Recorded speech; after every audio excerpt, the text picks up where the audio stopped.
So in the last video, we basically left off at the fact that when a person is adult supervising me when I'm a child, after my mother's already spoken with law enforcement, and the person is adult supervising me when I'm a child, any random person who would be willing to watch me for free, basically I'm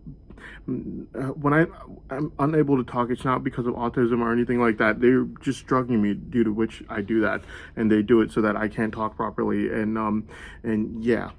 So they're basically scared of the truth, because yesterday what happened was I did put it all in there, and the videos were really nicely made, and basically in the morning time they were all switching sides. The Rio money transfer ad from my dad, the greedy farmer, he's not getting a penny out of me. Tell him this is how much he's getting. Zero, absolutely zero. All these people running after money, they're not getting a penny out of me. Yeah. So basically, yeah, that's what happened. So basically, the thing is that the last video I left it off at the fact that my mother had already spoken to law enforcement when I was an 11-year-old child, explaining to them that she was a single dependent mother and that she had to leave me behind with other people, anyone willing to watch me for free, because she worked at fast food restaurants in the afternoon, or she worked in factories at nighttime. So she had to leave me behind at any place that would be willing to watch me for free. So basically, yeah, that's where I left it off at the last video, and also talking about the fact that if I am a child less than mentally mature and someone is watching me for free, they're not going to worry about what they're saying around me, since they're already watching me for free, and I am a child, not even mentally mature enough yet in the world. But afterwards, I would not be present anywhere, as the phone conversation from my mother from Russia clearly showed that she was really disgusted of law enforcement's BFFs that were her own people, like her own brother, like Uncle Joey. She was very disgusted with them, and that's why the last time I saw them was when I was a child myself. So basically, yeah, the facts and evidences will also show that. But in case I was ever near any of law enforcement's BFFs after I gained the slightest bit of mental maturity as a child, this part of the journal basically explains how these people would no longer ever say anything even remotely considered bad around me ever again.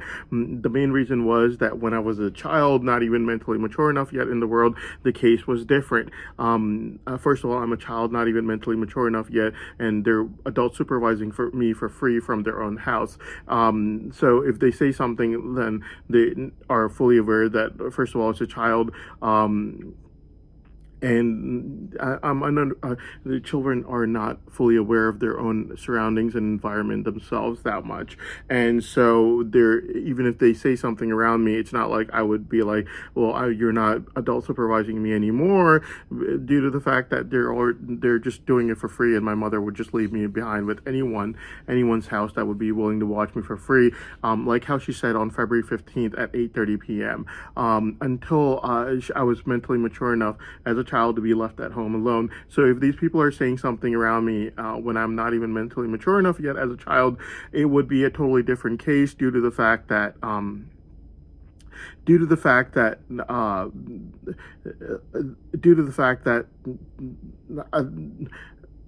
they're not letting me talk, due to the fact that my mother's already taking a favor from them for them adult supervising me in the first place, and so they're not going to watch anything that they say around me when I'm not even a mentally mature enough child yet in the world, mainly because, first of all, children are not fully understanding of their environment, and the second thing is, till they gain the slightest bit of mental maturity so that they could be left at home alone. And the second thing is, they're already, like, my mother's just leaving me behind with anyone who's willing to watch me for free anyways. Like how my mother said to law enforcement when I was an 11-year-old child, making them a promise that she fulfilled the moment I became even slightly mentally mature as a child. So basically, yeah. So this next part of the journal talks about how This next part of the journal basically talks about how it would be like when I gained the slightest bit of mental maturity as a child, and if I would even be near any of law enforcement BFFs now, which would be highly limited because my mother no longer needed me to be around anyone willing to watch me for free anymore. Like how she said when I was an 11-year-old child. And my mother also told law enforcement when I was an 11-year-old child that as soon as I gained the slightest bit of mental maturity as a child and I could be left at home alone, that I would not be near any of law enforcement's BFFs or anyone who could even remotely be saying anything even remotely considered bad around me anymore, due to the fact that she will no longer need me to be adult supervised by anyone willing to watch me for free while she would be either working at fast food restaurants or in factories at night any longer. So basically, first of all, after I would gain the slightest bit of mental maturity, my mother did fulfill her promise that the facts and evidences show clearly that I was never around anyone who could even remotely have said anything even remotely considered bad around me ever again. But afterwards, if I would ever be around any of law enforcement's BFFs, they would never say anything even remotely considered bad around me ever again. After I was no longer a child, if I would ever be, which would be remotely, rarely, very less. After I gained the slightest bit of mental maturity, and the reasons are simple. Children are not fully aware of their surroundings. You could say anything around them. My mother wouldn't be there. After I gained the slightest bit of mental maturity as a child, my mother would be there if I would go anywhere. And if they said anything even remotely considered bad around me, she would obviously say something. And the other reason is if anyone even remotely did anything bad around me, like the wedding crime that Assad was involved in, then obviously now that I have gained the slightest bit of mental maturity, I can finally report it, whereas before I could not. So due to these reasons, after I gained the slightest bit of mental maturity, my mother's promise was fulfilled, and I was never even remotely around anyone who could have said anything even remotely considered bad around me ever again. If I would be around anyone, which would be highly unlikely and very less, then they would not say anything even remotely considered bad around me ever again, mainly due to the fact that, mainly the reason being that, first of all, I'm not a child anymore, and I could report it in case if it's a crime like what Assad was involved in the wedding incident. So I could finally report it if I'm no longer a child and I've gained the slightest bit of mental maturity as a child, whereas before I could not. And due to those kinds of reasons, with the 2011 incident where my dad was basically I've only met my dad 3 times in my entire life, and one of those times was in 2011, and he was basically encouraging people to join terror groups and mass murder innocent human beings by giving sermons from his house to huge amounts of people. Obviously, I didn't report that because it was obvious that he was tipped off by law enforcement, like how they always did, like how they did with Assad after the wedding incident, which is, that's true. That I knew that since I know it right now, so I knew it then when it actually did happen. And this is how law enforcement's always done their work. Run sex schemes and money fraud, and if there's anyone doing anything wrong, they don't investigate it. Instead, they just go and tip them off. The way it should be is like how the November 20th false testimony was handled by the government. Instead of going over and tipping off the spokesperson's greedy framer mother that they knew that she was about to commit a crime which was almost ruined my life with false testimonies, they sent in a government informant to go and check to see if she's really fabricating false testimonies against me or not, how many there are, the fact that there were even false testimonies after November 20th that she was planning on making after November 20th against me. Like all these things, this is how it's supposed to be done. Like you're supposed to send in a government informant, check to see if what they're doing, if they're fabricating false testimonies against me to try to ruin my life and frame me, to try to and if they have subsequent more lies even after November 20th, which she did, and she told the government informant everything. The way law enforcement handled it till now is, if my dad, the greedy framer in 2011, is giving sermons from his house,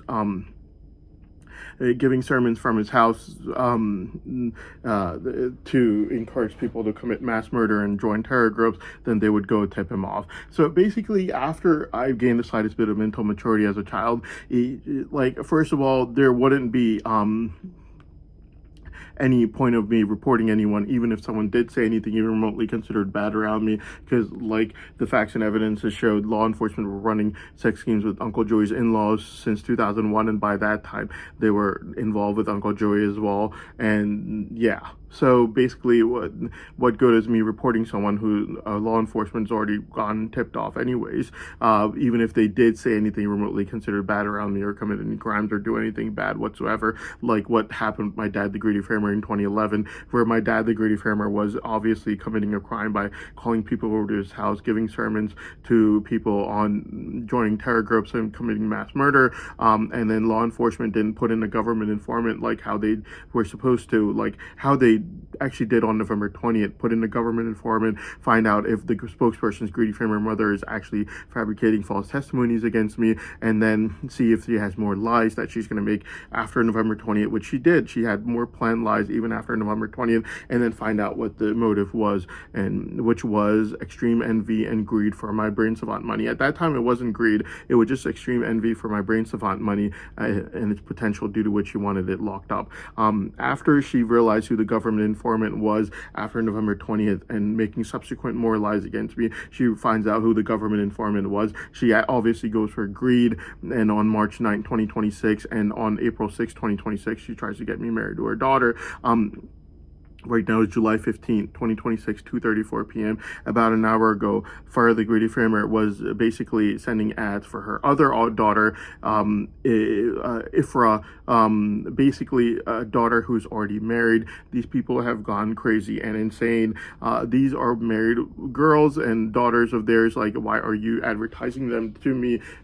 It was like an advertisement of a girl, basically, yeah, sitting on top of a guy doing push-ups or something like that, and it's just kind of like insane. Like, why are you like advertising your daughter to me? I have no interest in her, and first of all, and second of all, she's already married.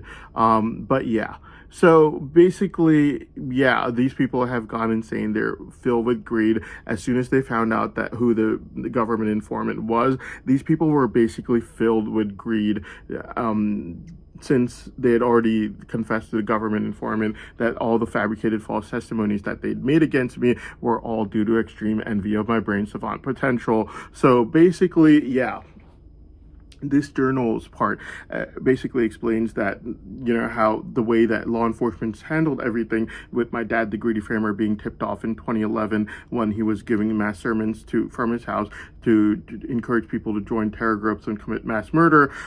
Just like that, basically law enforcement basically tipped off everyone, where they were running sex schemes with Uncle Joey's in-laws since 2001, and they were BFFs with everyone by the time I became even slightly mentally mature as a child, including people like Uncle Joey and everyone else. You could tell that from the 2023 sex scheme ad at the funeral in November 2023, where Uncle Joey was basically being given the protocol that would make a governor envy, where he's being given all this top-notch intelligence on my whereabouts to try to get me to run a sex scheme ad for Uncle Joey, which obviously I refuse each and every time law enforcement asks me. I'm not going to help someone else's bad habits. I don't have any of my own, and I'm not going to help someone else's bad habits try to scam other women or do anything of that sort of nature. So basically, yeah, this part of the journal basically talks about how law enforcement's BFFs that would adult supervise me as a child, when I didn't even gain the slightest bit of mental maturity yet as a child, they they would not adult supervise me. Yeah, obviously not after I gain the slightest bit of mental maturity. Sorry, they're using drugs on me. So after I gain the slightest bit of mental maturity as a child, I would never be around them ever again. And if I would, it would be with my mother present, and they would not say anything even remotely considered bad around me ever again. That's what the facts and evidences will also show, that as soon as I gain the slightest bit of mental maturity as a child, as my mother said on February 15 at 8:30 p.m., even if I would be around anyone who would adult supervise me previously, it would be with my mother present this time.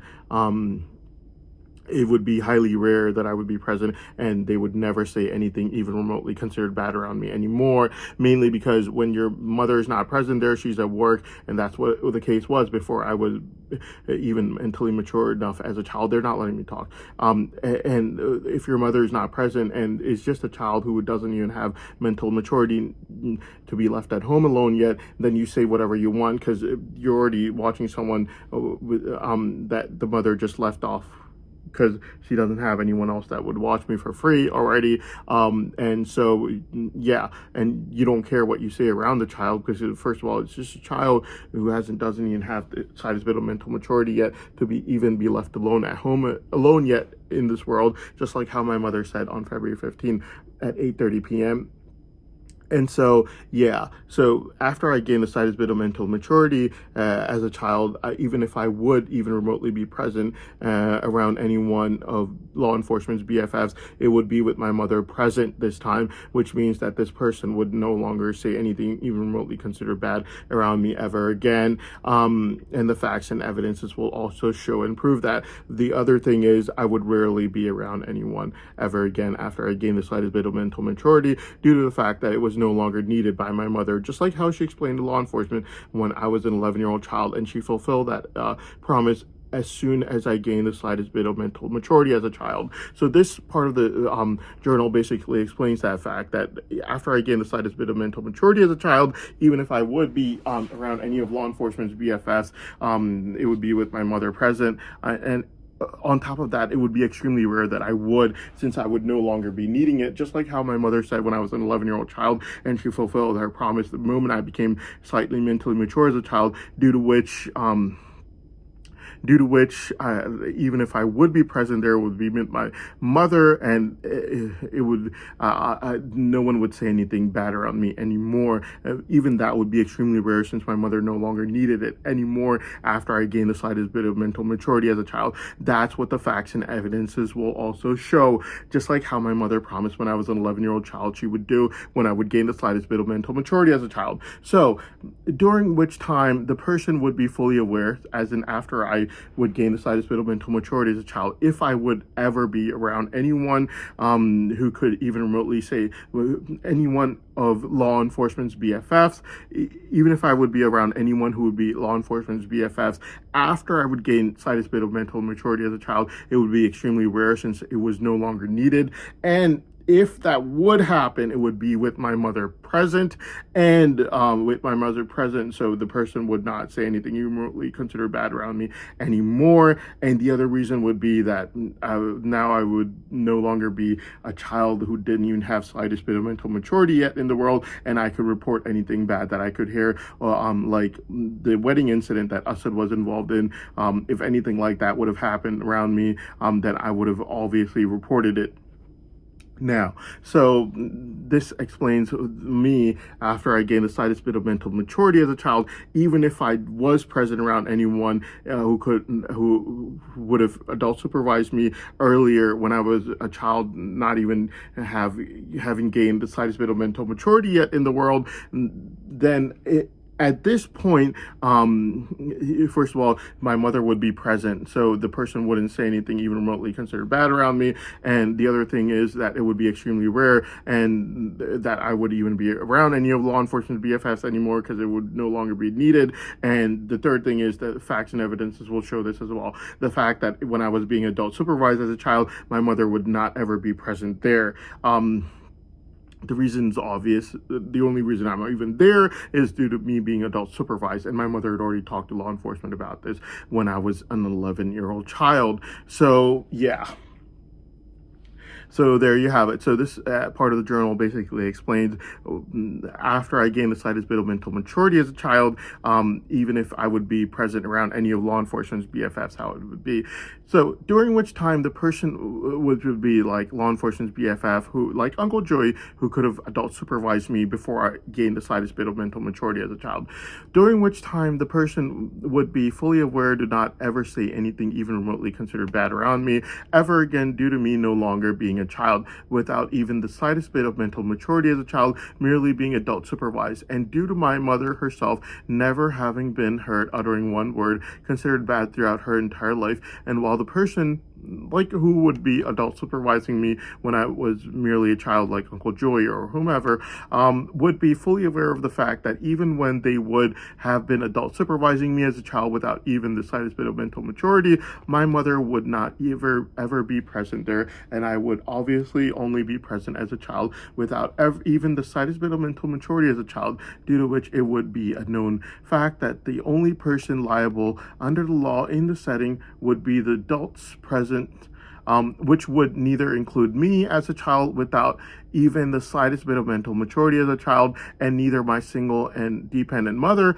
who had already spoken with law enforcement when I was an 11-year-old child, letting them know that she would be forced to leave me behind with anyone willing to watch me for free until I became a mentally mature enough child, and that she would obviously not be present there due to working at fast food restaurants or in factories at night, and that this would only last until I would gain the slightest bit of mental maturity as a child, never for me to ever again even remotely be present in any settings where anything even remotely considered bad was ever said around me ever again. A promise that she fulfilled from the time I gained the slightest bit of mental maturity as a child until this very day today, where I was never even remotely present in any settings where anything even remotely considered bad was ever said around me ever again.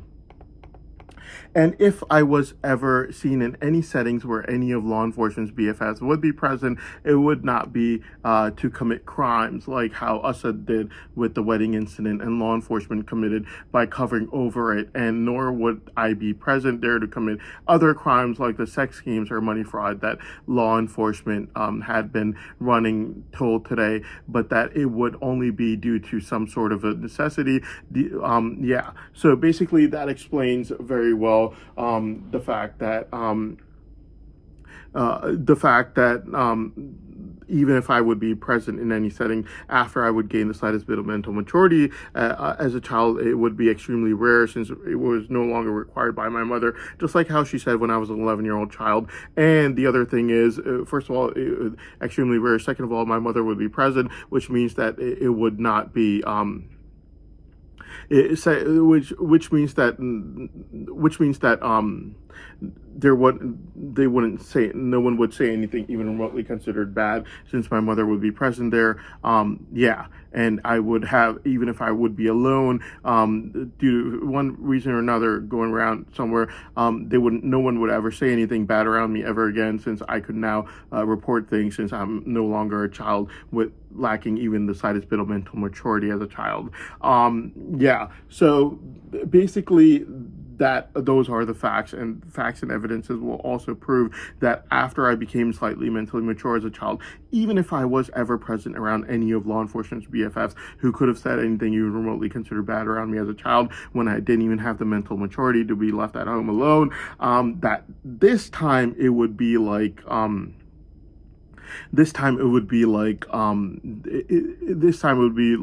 it would be extremely rare, first of all. Second of all, my mother would be present there, and the person would not say anything even remotely considered bad around me anymore, because my mother would be present there, and even if she and I could even report things like if I would have witnessed the wedding incident that Assad was involved in himself.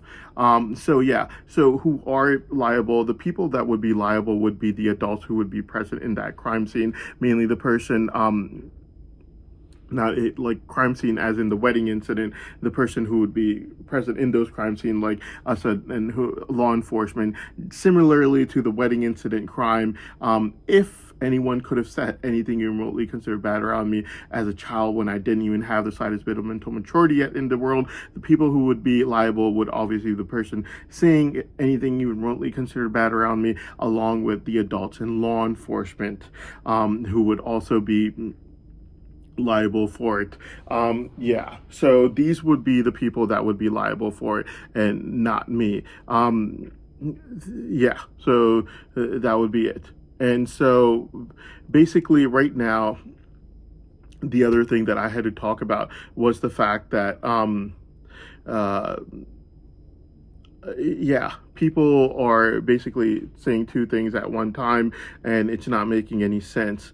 My dad, the greedy framer, might be trying to claim that my brain savant doesn't have any monetary potential, or that I wouldn't be able to do it. While at the same time ruining his chances and his framer siblings' chances as being able to narrate against me after all the lies are already caught by sending me blackmail price tags of money, only to check to see chances of him getting the money that cannot exist, or while ruining his chances of being able to be taken seriously while trying to narrate against me, considering all of his lies already caught, and now sending me blackmail price tags of millions of dollars or euros to see what his chances of getting the money that cannot exist are. So basically, it makes no sense for someone who, like my dad, the greedy framer, on July 7th, to be basically, after all the lies are caught, that he is claiming basically that my brain savant doesn't have monetary potential, or that I wouldn't be able to do it. Well, then on July 9th, then why is he sending me blackmail price tags for millions of dollars? First, with his nickname Mona written on it, so that I would know who's sending it, and then blackmail price tags of millions of euros, so that I would know who's exactly the person is sending it, while law enforcement would use the brain scanner to check what their chances of getting the money are, which I could tell you right now on video is absolutely zero. I'm not paying anyone a single penny. But the thing about it is just the fact that these people are saying two different things. On the one hand, first of all, they've already been caught lying numerous times. He begged his framer sisters to make November 20th false testimony against me, then more lies after November 20th, then more lies even after that, and that were caused the government to be forced to retrieve phone conversations for the third set of lies, made very aggressively. In the entire time the third set of lies were made, there would be flaws in each and every single statement that my dad, the greedy framer, would make very aggressively, and then he'd be like, "You're twisting my words," only for the courts to be forced to retrieve every single phone conversation and find out that they were played for a fool for the third time. The second time, obviously, was already confessed to the government informant, and the first time was November 20th. So now my dad, the greedy framer, and his framer sisters are playing two games at one time. On the one hand, on July 7th, 2026, my dad, the greedy framer, is saying there's no money involved and he doesn't have monetary potential and he can't do this. And then at the same time, on July 9th and July 10th, only 3 days later and 4 days ago, he's basically doing what he is sending me blackmail price tag with millions of dollars first, with his nickname Mona written on it, and then millions of euros subsequently following that, over and over again, at least 15 times in one day between July 9th and July 10th, just 5 days ago. So yeah, so they're basically, after being caught lying numerous times, they're saying two things at one time. On the one hand, they're telling the courts that it doesn't have any monetary potential, that I won't be able to do it on July 7th, and then they're showing something totally different on July 9th and July 10th, where they're sending me blackmail price tags of millions of dollars with his nickname on it, followed by millions of euros, so that I would not get confused as in who's sending it. I would know who's sending it, and that way he could have law enforcement check with a brain scanner what his chances of getting that money in millions of euros are, sent to me at least 15 times in one day time period every single day since July 9th. Now, the thing about it is, after being caught with so many numerous lies, in the end were made very aggressively, now on July 7th, he's playing two games where on one hand, he's saying that there's no monetary potential, that I can't do it, and this and that, and 2 days later, he's showing something totally different, where he's begging law enforcement to basically fabricate he's basically begging law enforcement to send me blackmail price tags of millions of dollars with his nickname Mona written on it, followed by millions of euros, following it over and over and over again. So he's doing basically two things at one time, saying one thing that he doesn't think there's any monetary potential to it, followed by doing something totally different, which is begging law enforcement to send me blackmail price tags of millions of dollars with his nickname Mona written on it, followed by millions of euros over and over again to check to see with a brain scanner what his chances of getting any money are, which I could tell you right now is absolutely zero. I'm not going to give anyone a single penny. So yeah, so that is what he was doing till the morning of July 14th. July 14th, he basically sends me the same money transfer at RIA, which is basically to check to see in the end because the videos that I made on the night of July 14th were so good that by the morning time they thought that, man, his brain savant's gonna get freed for sure. So they were basically changed his tactics from sending me blackmail price tags that he knew were only harassing and annoying me to now telling law enforcement to send me this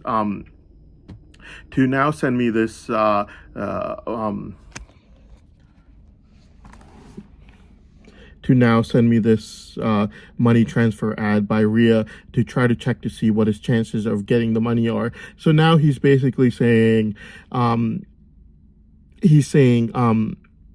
not harassing you with these money transfer ads over and over again.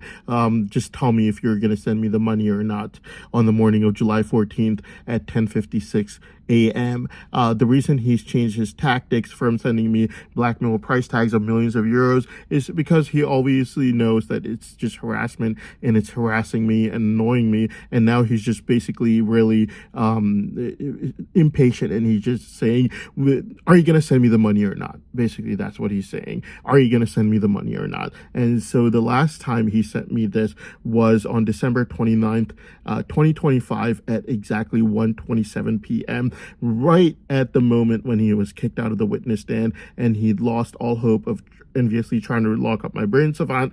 And so he sent me this exact RIA money transfer ad, which was like saying, are you going to send me the money or not? So basically, that's exactly what he's doing on the morning of July 14th, which was yesterday at 10:56 a.m. He's basically saying, are you going to send me the money or not? And basically, these people are once again lying to the courts and basically saying one thing and doing something totally different. While on the one hand, they're saying, oh, he can't do it. He can't do it. On the other hand, only 2 days after July 7th, he's begging law enforcement on July 9th and July 10th to continuously send me blackmail price tags of millions of dollars and millions of euros all day, night long, followed by these really cheesy, corny videos of this guy saying, did you struck my son? He couldn't care less about me. All right, he'd rather have me dead only so that my mother cannot get any of the brain savant money. And he, as soon as he finds out about my brain savant being unlocked, inevitable, like how that is, basically he gets really greedy and he says, forget the price tag blackmails. Don't send those to him right now. Send him this. Send him RIA money transfer. See if he's going to send me money or not. Just ask him straight out. Are you going to give me money or not? Like, this is the kind of greed and the aggressiveness. Like, are you going to give me money or not? Like, that's how he gets to on the morning of July 14th at 10:56 a.m. Like, he's just out there like, I want my money. Are you going to give it? Are you not? Sort of thing, you know?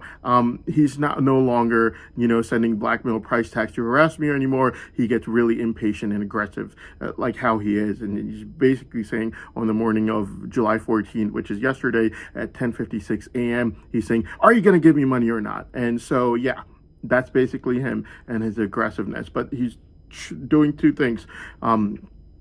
Showing and telling the courts that, oh, he can't do it, he won't be able to do it on July 7th, and then only 2 days later on July 9th and July 10th he's sending me blackmail price tags for millions of dollars with his nickname Mona written on it, so I would know that even though it's in dollars, millions of dollars, that it's being sent from him since his nickname Mona is written on it, and then followed by millions of euros sent to me over and over and over and over again to basically harass me and be like, if you don't give it to me, then I won't won't stop making false testimonies against you and getting my sister to make it. Obviously, we know that he begged his sisters to make November 20th false testimony against me and begged law enforcement to do so as well. And the government informant testified that not only did they do this, but they had more lies that they had planned out together.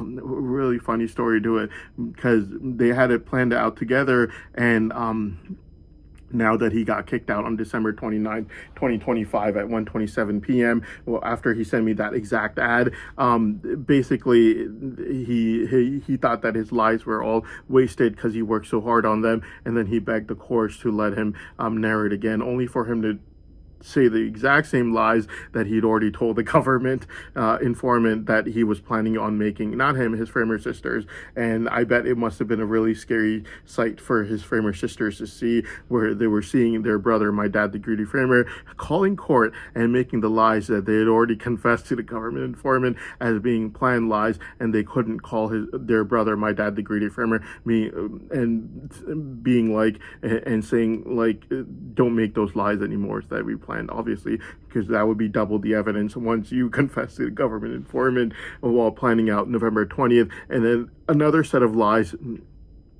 another set of evidence by calling the person, being like, don't make those lies anymore. So yeah, basically that is what it is. And the other reason, except for my videos explaining all the truth and everything, the reason why these people are basically so desperate that they're just like, are you going to give me the money or not, sort of thing now, instead of sending me blackmail price tags, is due to the fact that they are having bad luck. Bad luck as in their spokesperson, Greedy Framer spokesperson, Ibrahim, is basically a drug addict. And he, I know this for a fact, that he overdoses on drugs. Now, the thing about drugs is drugs are very different. The ones that you get in pharmacies are not the ones that you get on the streets. They're totally different. The one on pharmacies, you would never hear about a person overdosing to have the ambulance and police called on them. It's just not possible. They're designed in such a way that people don't do these kinds of things. Obviously not. The ones that you buy on the streets, like heroin or crystal methamphetamine, would obviously cause so much euphoria due to their potency being high and tolerance being low. And these drug cartels and people that make these drugs, making their tolerance low is very simple. They just changed one of the side groups in the drug, and that would literally take away the tolerance completely. They're not letting me talk right now. So they basically let the functional group stay, and they just change one of the side groups, and that takes away the tolerance completely. And when the drug reaches your brain, it's taking a totally separate route to reach the same parts of the brain that it would, giving the same effect as the very first time. And then on top of that, these drug cartels and people that make these drugs sell it on the side of the streets also increase its potency, due to which the person that uses these drugs, basically they never stop taking it. Yeah, they're not letting me talk right now. So basically that's what happens. These drugs that are sold on the streets are totally different from the ones that you would get from pharmacies. If pharmaceutical companies did this, I can guarantee you, people would shut them down the next day. They cannot do these kinds of things, because these kinds of things are purposely made to make people drug addicts and make it so that they can ever stop taking it. Basically, when a person takes something like, let's say, I don't know, crystal methamphetamine, they would take it, they would get such a high effect of euphoria from taking it, that they would definitely overdose at a rate of at least once a week. So if Ibrahim, the greedy framer spokesperson, and I call him that because as soon as they got caught with their lies, him and his family started to try to force me to marry their daughter on March 9th 3 times, and then on April 6th twice. Basically, the greedy framer 2026, obviously this year. So the greedy framer spokesperson is not there in court. He's basically has overdosed on his crystal methamphetamine or whatever the drug is that he's taking. Basically, a lot of the drugs are like have a higher addiction potential for certain races, due to different races. So basically, we have an enzyme in our body. It's called cytochrome P450. That enzyme is responsible for metabolizing medications and drugs, and it's responsible for the drug clearance, and it's responsible for the drug effect as well. And those enzymes change the effect of drugs based on races. So basically, a person who's Caucasian would have a higher addiction potential for heroin, whereas a person who is South Asian would have a higher addiction potential for something like crystal methamphetamine, only because of the way that cytochrome P450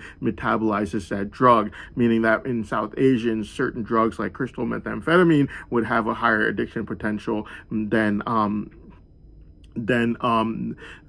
heroin would. Now you might look at the structure for something like crystal methamphetamine and compare it to a drug that would be sold in pharmacies. Don't go by the structures. The drug cartels do not have to follow any rules. Trust me on that. They don't go by the structures, okay? They are basically going to change the tolerance of that drug by changing the structure of each and every single molecule of drug that is being sold to mimic the effects that other stimulants like liquid MDMA would have, that would have basically a resonating benzene structure, due to which every single time the person takes that liquid MDMA, they get the very first effect every single time. And those drug cartels, I can guarantee you, will mimic that effect for all of their other drugs like crystal methamphetamine, and they do it very easily. And the way they do it is by simply changing one of the side groups on the drug, letting the functional, they're not letting me talk, letting the functional group on that drug remain intact, and changing one of the side groups from it, thereby getting the person the same effect that they took the very first time over and over again. I told this trick to someone I once knew. A person had thalassemia major, and he came over to me and he was like, "Hey, San, you're in this field. Why don't you tell me something?" And he told me, he's like, "I take testosterone, and every single time I take it, it was really nice when I first started taking it, and now it doesn't give me the same effect." And I knew exactly what he was saying. I was like, you want that mental high that you used to get the very first time, and now you only get the physiological effect, like growth of beard and things of that sort of nature. Basically, thalassemia major patients, their glands do not work properly due to the formation of iron around their glands, due to which they have to take things like testosterone. But when they're not letting me talk. When they first start taking things like testosterone, what happens is they get really nice mental effect, obviously, because of the fact that very first time you take a drug that has any kind of a mental effect. So there are two kinds of effects that drugs have. One is in your brain, it's psychological, and the other is physiological. Physiological would be like the growth of hair, or it could be something as simple as high heartbeat, while the psychological effects would be that high that you get basically in your brain. And so obviously the psychological effect wears down over time, which is what we call tolerance, and it's due to the myelin sheet of your neurons being damaged each and every single time that you take that drug. Easily, drug cartels can take that tolerance out,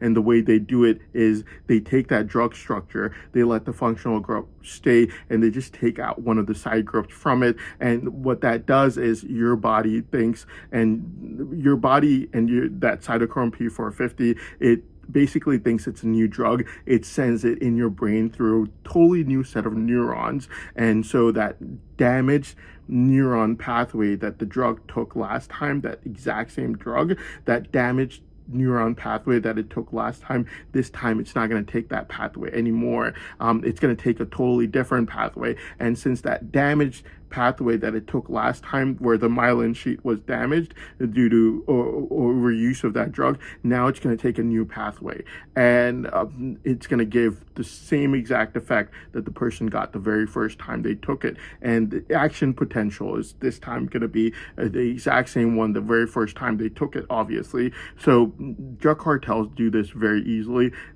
Drug companies cannot, because if drug companies did that, then everyone would be a drug addict and they would obviously get sued. So basically, yeah, these drugs that they sell on the side of the streets, they have high potencies, very high, and very low tolerance levels, due to which anyone that takes them is never going to stop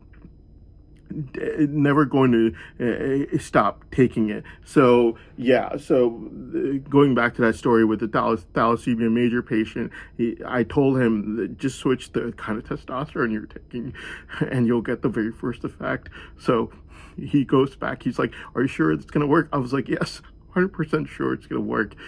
So he goes back and he comes back like 2 days later. He's like, oh my God, that was so nice. It actually worked. I was like, I told you. So basically, yeah, that's how it works. And that's how drug cartels do it. It's very easy to do. And basically the person gets the very first high every single time they take it. Every single time this greedy framer spokesperson is not present in court, it's only due to the fact that he's overdosed. He's called the ambulance and he's in the hospital. Basically, yeah, that is what happens when you take street drugs. When you take regular drugs that are sold in pharmacies, even if it's a Schedule II, no one's ever going to overdose on it to the point that they have to call the ambulance or something like that. They're designed in such a way that when you get to a certain level, you would feel it. So you would feel it as in you've taken your medication. You literally go to the gym and your heart rate's so high that you can't even work out, much less take any more of that drug anymore. Because that same level of drug, they're not letting me talk. That same level of drug that you've already taken, you can't do basic things that you would initially do, like go work out or something like that, because then your heart rate's raised too high. Those inhibitions that regular drugs have, that they sell in pharmacies, they're not going to be in street drugs. These street drugs, person's basically going to take it, they're going to get so much euphoria from it that they're not going to stop taking it till they call the ambulance. And that's the main difference between drugs that are sold in pharmacies and drugs that are sold on the streets. There are no rules that drug cartels follow. People that make the drugs, they don't follow any rules. Obviously, drugs that are sold in pharmacies are designed in such a way that they give you therapeutic effect, while at the same time they're not going to be making you drug addicts. So yeah, there's absolutely no comparison between the drugs that are sold in pharmacies and the ones that people buy in the streets. So basically, yeah, every single time the greedy framer spokesperson's not there in court, basically it's due to the fact that he's overdosed and he's at the hospital, which makes him a drug addict, and it's illegal for you to be buying drugs out in the streets anyways, which means that he shouldn't be a criminal, should not be allowed anywhere near a court anyways. So basically, yeah, I was going to get my board exams, but they never let me. I studied for it, and then while I was studying for it, they would just use amnesia drugs, so I couldn't study for it. And then when I went to go sign up for my board exams, they used so much mental torture on me that I had to leave the sign up place in Towson where I went to go sign up for my board exams, due to which I haven't been able to get my board exams for pharmacy. But yeah, all the paperwork's already all done, and I signed up for it when I went to Saudi Arabia in 2023. I passed that exam, even though they were torturing me the entire time, only due to the fact that they couldn't do it that much. They only did it so much that they were sure that I failed it. But then I passed. In Saudi Arabia, it was just like a simple English exam that you have to give in order to sign up for your board exams, which they don't even let me give over here in the US, if I go sign up for my board exams, they use so much mental torture on me that I have to leave the exam room, the sign up place for my board exams. But yeah, I've got all the paperwork done. Like, I don't have any loans or anything. But yeah, because I slept on the streets when I was near my overseas pharmacy school, and I literally just ran on like 2 sandwiches and a pack of ramen noodles for like months. And law enforcement's like witness to this fact. In order to get like all 108 exams done, I just slept on the streets with like literally lizards around me. I didn't take any loans or anything, even though I could have taken a bank loan out, but I didn't need to. And yeah, so it just worked out. But yeah, even after I give my board exams, I'm just gonna put it aside anyways, because if what artificial intelligence said about me is true, and what I said is true, which obviously it is, because I'm not psychic enough to predict what artificial intelligence said about my brain savant anyways. I'm gonna, after I'm done giving my board exams, I'm gonna put it aside anyways. But yeah, every time like the Greedy Framer spokesperson doesn't show up in court to try to make false testimonies against me, since till now all they've done is make false testimonies against me, or try to blackmail me for like price tags of money. Every time he doesn't show up, it just basically just means that he just overdosed on drugs again, because like street drugs, you can't just not overdose. It's not possible. There's so much euphoria involved in it that you literally cannot just not overdose. And yeah, so that's all I had to say. And the thing is, with like this money transfer ad, you could tell that my dad, the Greedy Framer, is doing two things. On the one hand, he's saying that there's no monetary potential, that I can't do it, this and that. And the other thing is, these people are going to basically try to say bad things about me now that I have I call them out on their drug use and all their kids being drug addicts and this and that. Facts that you have to know about me is I've never in my entire life bought street drugs, ever in my entire life. Not once, not ever. Law enforcement's watched me since I was an 11-year-old child. They know this for a fact. Second thing is, for the past 10 years at least, I've never even taken a controlled substance, which would be like anything from a Schedule 1 to a Schedule 5. Schedule 1's the stuff that's sold on the side of the street, and 2 to 5 is what find in pharmacies. Never had any of it, not even Robitussin. Yeah. And so, and the other thing is, when I was prescribed ADHD medication, only because I have so much energy in reality that if they don't use their tools on me, I literally can't hold still, to the point that in 2018, when I used to work at CVS, I would have so much energy that I would work 12 hours without even requiring a 15-minute break. And then at the end of the 12 hours, I would literally run 3 registers at one time, because I would have so much energy. Yeah.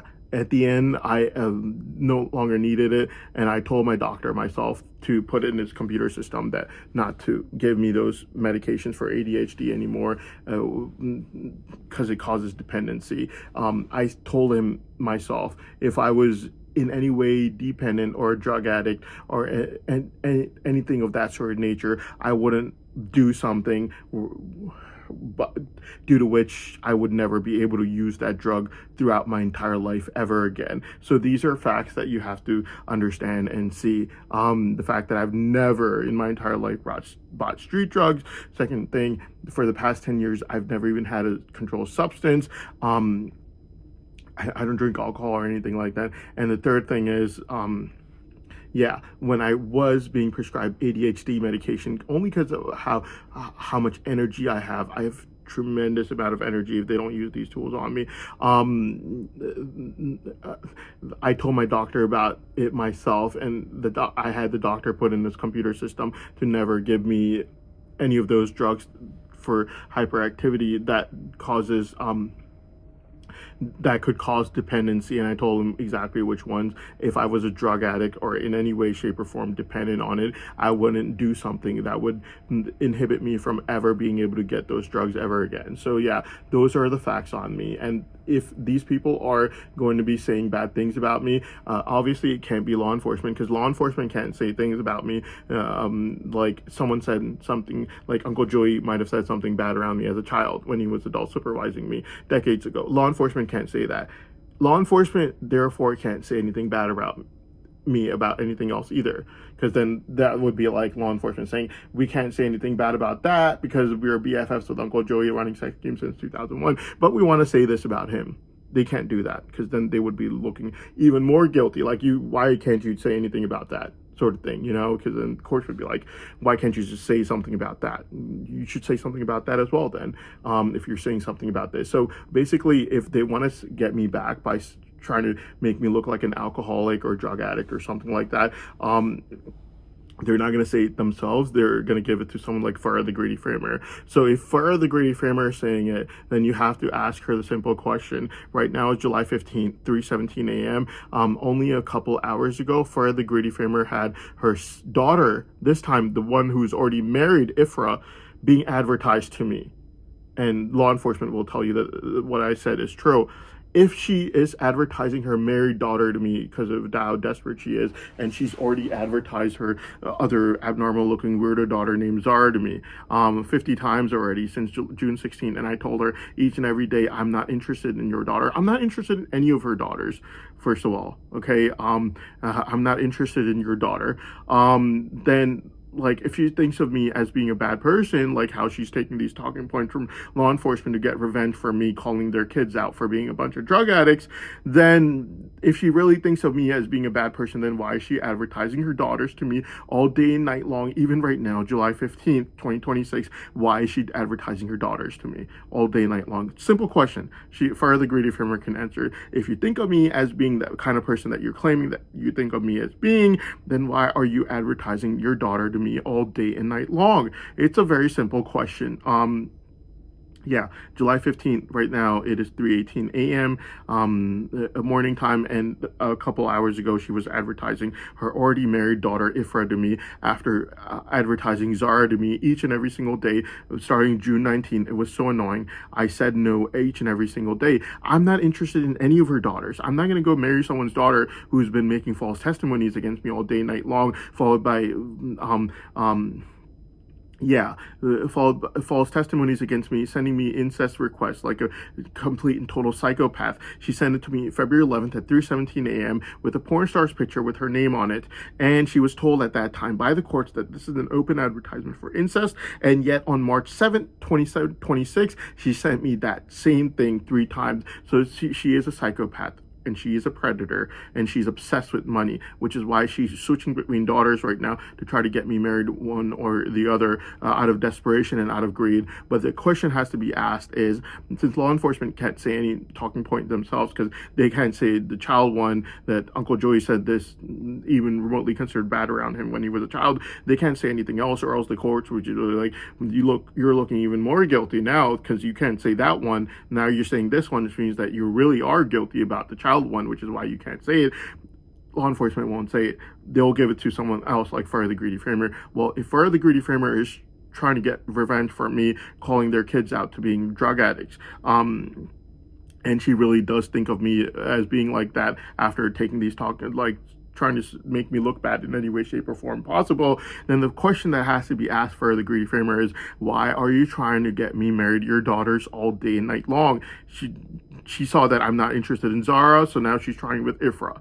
Only a couple hours ago, she sent me an ad for Ifra. Like, I'm not interested in your daughters. First of all, Ifra is already married, all right? So I'm not interested in your daughters. I don't want them. I do not want her. Like, leave me alone. Like, I don't want your daughter. She's only doing this out of greed. Every single time she sees that my brain savant's about to get freed, she starts running after me for her daughter. And when she sees that it's she could enviously lock it up, then she's not running after me for her daughter. She's asking law enforcement for talking points so that she could enviously lock it up so no one else's daughter could get married to my brain savant potential money. It's so annoying. And then when she sees that my brain savant's about to get freed anyways, then she starts running after me for her daughter again. So a very simple question has to be asked her. If she's taking these talking points from law enforcement, anything that they might try to say about me to try to make me look bad, for revenge for me calling kids out for being drug addicts, very simple question. If you really believe what these law enforcement people are having you say after you've already made numerous lies against me,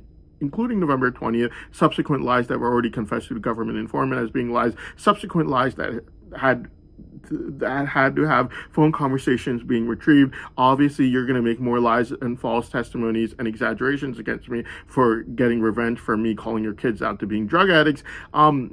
If you really believe these lies, then why are you sending me requests for me to marry your daughters? Now she's changed it from Zara to Ifra. Ifra is already married, and like, I'm not interested in your daughter, lady. And first of all, if you're making false testimonies against me, then why are you trying to get me to marry your daughters, and especially ones that are already married? It makes no sense, and she has to be asked the question, like, why are you annoying him with your ads for your daughters? He doesn't want to marry them, and he's not going to marry someone's daughter who's making false testimonies against him, and I'm not interested in her daughter, so why don't she just leave me alone? Like, obviously it's envy and it's greed, and they already confessed to the government informant that they were only making these false testimonies against me, like November 20th, and the subsequent lies that they had planned against me, that they already told government informant about, and then the subsequent more lies that required phone conversations to be retrieved. They told the government informant that it was only due to extreme envy, due to which even the spokesperson, Greedy Framer mother, was trying to get me to marry her daughter and Ibrahim, the Greedy Framer's sister,